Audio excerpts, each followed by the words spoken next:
2024 തെലുങ്കാന സംസ്ഥാന ചലച്ചിത്ര പുരസ്കാരങ്ങൾ തൂത്തുവാരിയിരിക്കുകയാണ് ദുൽഖർ സൽമാൻ ചിത്രം ലക്കി ഭാസ്കർ. ദുൽഖറിന് ലഭിച്ച സ്പെഷ്യൽ ജൂറി പുരസ്കാരം ഉൾപ്പെടെ 4 അവാർഡുകളാണ് സിനിമയ്ക്ക് ലഭിച്ചിരിക്കുന്നത്. മികച്ച മൂന്നാമത്തെ ചിത്രം, മികച്ച എഡിറ്റിംഗ്, മികച്ച തിരക്കഥ എന്നിവയാണ് ലക്കി ഭാസ്കറിന് ലഭിച്ച മറ്റ് പുരസ്കാരങ്ങൾ. നിർമ്മാതാക്കളായ നാഗവംശി, സായി സൗജന്യയും, എഡിറ്റിംഗ് നിർവഹിച്ച നവീൻ നൂലിയും, തിരക്കഥ രചിച്ച സംവിധായകൻ കൂടിയായ വെങ്കിയ ലൂരിയുമാണ് ഈ പുരസ്കാരങ്ങൾ സ്വന്തമാക്കിയിരിക്കുന്നത്. ലക്കി ഭാസ്കർ ദുൽഖറിന്റെ കരിയറിലെ ഏറ്റവും വലിയ വിജയങ്ങളൊന്നാണ്. മലയാളത്തിൽ വമ്പൻ പ്രതീക്ഷകളോടെ എത്തിയ കൊത്തയുടെ പരാജയത്തിനും ചെറിയ ഇടവേളയ്ക്കും ശേഷമായിരുന്നു തെലുങ്കിൽ ലക്കി ഭാസ്കർ എന്ന ചിത്രവുമായി ദുൽഖർ എത്തിയത്. അതിഗംഭീര ഹൈപ്പൊന്നും ചിത്രത്തിന് റിലീസിന് മുമ്പ് ഇല്ലായിരുന്നു. എന്നാൽ ട്രെയിലറും പാട്ടുകളും ചെറുതല്ലാത്ത പ്രതീക്ഷയും പ്രേക്ഷകർക്ക് നൽകിയിരുന്നു. ആദ്യ ഷോ വന്നതോടെ പ്രതീക്ഷകൾക്കും അപ്പുറമുള്ള കൊമേഴ്ഷ്യൽ സിനിമാനുഭവം ചിത്രം സമ്മാനിക്കുന്നുവെന്ന് കാണികളെല്ലാം ഒരേപോലെ പറഞ്ഞു തുടങ്ങി. പോസിറ്റീവ് അഭിപ്രായങ്ങളും കൂടുതൽ ഷോകളും തിയേറ്ററുകളുമായി ചിത്രം മുന്നേറി. അങ്ങനെ ബോക്സ് ഓഫീസിൽ 100 കോടിക്ക് മുകളിൽ ലക്കി ഭാസ്കർ സ്വന്തമാക്കി. തെലുങ്കിൽ ലക്കി ഭാസ്കറിന്റെ വിജയത്തോടെ ഹാട്രിക് ബ്ലോക്ക് ബസ്റ്ററാണ് ദുൽഖർ സ്വന്തമാക്കിയത്. മഹാനടി, സീതാരാമം എന്നീ സിനിമകളിലൂടെയും കൽക്കിയിലെ ക്യാമിയോ റോളിലൂടെയും തെലുങ്ക് പ്രേക്ഷകരുടെ മനം കവർന്ന ദുൽഖർ ലക്കി ഭാസ്കറിലും അത് ആവർത്തിച്ചു.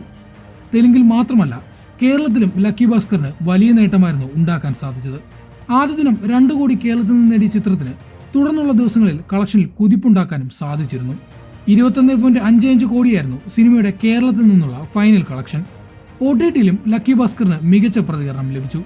തിയേറ്ററിൽ വലിയ വിജയം നേടുന്ന പല ചിത്രങ്ങളും OTTയിൽ കനത്ത വിമർശനം ഏറ്റുവാങ്ങുന്ന പറച്ചിലിനെ ദുൽഖർ തിരുത്തി കുറിച്ചു. OTT റിലീസിന് പിന്നാലെ ചിത്രത്തിലെ പല സീനുകളും കൂടുതൽ വൈറലായി. തുടർച്ചയായി 100 ദിവസം നെറ്റ്ഫ്ലിക്സിൽ ഇന്ത്യ ടോപ്പ് 10ൽ സ്ഥാനം പിടിച്ച ആദ്യ സൗത്ത് ഇന്ത്യൻ ചിത്രമായും ലക്കി ഭാസ്കർ മാറി. RRR, ദേവര, കൽക്കി 2898 AD എന്നീ സിനിമകളെ പിന്തള്ളിയാണ് ലക്കി ഭാസ്കർ ഈ റെക്കോർഡ് നേട്ടത്തിലേക്ക് എത്തിയത്. ചിത്രത്തിലെ ദുൽഖറിന്റെ പ്രകടനം ഏറെ ശ്രദ്ധ നേടിയിരുന്നു. സാമ്പത്തിക ബുദ്ധിമുട്ടുകളിലൂടെ കടന്നുപോകുന്ന ബാങ്ക് ഉദ്യോഗസ്ഥനായും പിന്നീട് ചില തട്ടിപ്പുകളിലൂടെ പണമുണ്ടാക്കിയും ഭാസ്കർ എന്ന കഥാപാത്രം സ്ക്രീനിലെത്തി. ചിത്രത്തിൽ പ്രേക്ഷകരെ ഭാസ്കറിനൊപ്പം നിന്ന് ചിന്തിപ്പിക്കാൻ ദുൽഖറിന് കഴിഞ്ഞു. അതുമാത്രമല്ല, അതിര് കവിഞ്ഞെത്തുന്ന പണം മനുഷ്യരിലുണ്ടാകുന്ന മാറ്റവും വെങ്കിയ ലൂരി കൃത്യമായി സിനിമയിലൂടെ പറഞ്ഞുപോയി. ആ നെഗറ്റീവ് ഷെയ്ഡിനെ ഏറ്റവും മികച്ച രീതിയിൽ ദുൽഖർ പ്രസന്റ് ചെയ്തു. ചിത്രത്തിലെ ഇമോഷണൽ സീനുകളെ മികവുറ്റതാക്കാൻ ഈ രംഗങ്ങൾക്ക് വലിയ പങ്കുണ്ട്. ഇതിനെല്ലാമൊപ്പം അടിയും ഇടിയും ഒന്നുമില്ലാതെ തന്നെ മാസ് മൊമെന്റുകൾ സൃഷ്ടിക്കാനാകുമെന്ന് വെങ്കിയ ലൂരിയും ദുൽഖർ സൽമാനും ചിത്രത്തിലൂടെ തെളിയിച്ചു.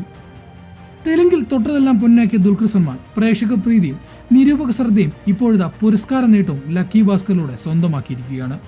ഇനി മലയാളത്തിലും ദുൽഖർ മികച്ച കഥാപാത്രങ്ങളും നല്ല സിനിമകളും വമ്പൻ വിജയങ്ങളുമായി വരുന്നത് കാണാൻ കാത്തിരിക്കുകയാണ് കേരളത്തിലെ ദുൽഖർ ആരാധകർ.